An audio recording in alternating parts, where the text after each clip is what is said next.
Traders, FS Collector here. Today is Friday, August 30th, and I'm going to be analyzing the Euro US dollar starting on the monthly, working my way all the way down to the 1 hour time frame for the full top down analysis.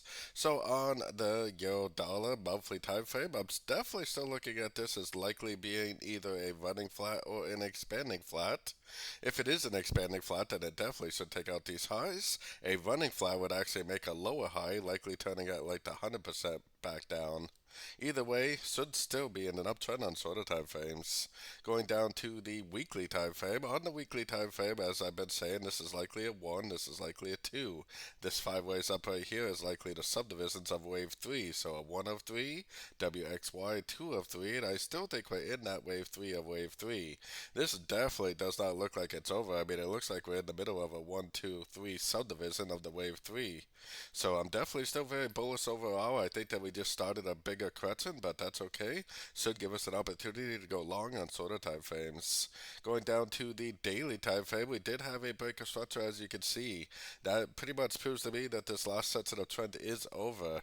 Now, most likely what's going to happen is we're going to see some sort of a decent pullback, probably like one of these ones in the past. So likely this first push down is only a wave A. We're probably going to get a correction to that wave A, wave B, then probably another push down for wave C, probably likely down to one of these lower Fibonacci levels before we actually do end up continuing the uptrend.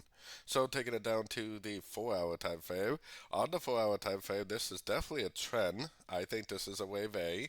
I think maybe even today we're probably going to start a move to the upside, but the move to the upside will likely be a correction to that wave A, wave B, then likely back down for a wave C. Maybe the 50, maybe the 61.8 will be the likely areas where this ends up turning back up and continuing the higher time frame uptrend. So taking it right down to the 1 hour time frame.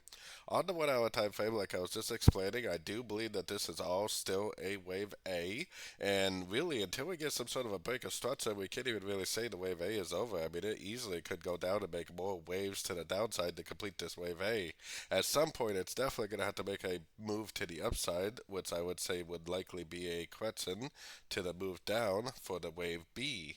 So as soon as we do get that break of structure to the upside, I would put my Fibonacci retracement on this push down, and I would be looking for 3 waves up and then pulse it down at a Fibonacci level to identify the end of this wave B, and likely back down again for the wave C eventually, just like what I was showing on the 4 hour and daily time frame. So don't forget to join my free Discord channel, which is linked down here in the corner, and as always, thank you and happy trading.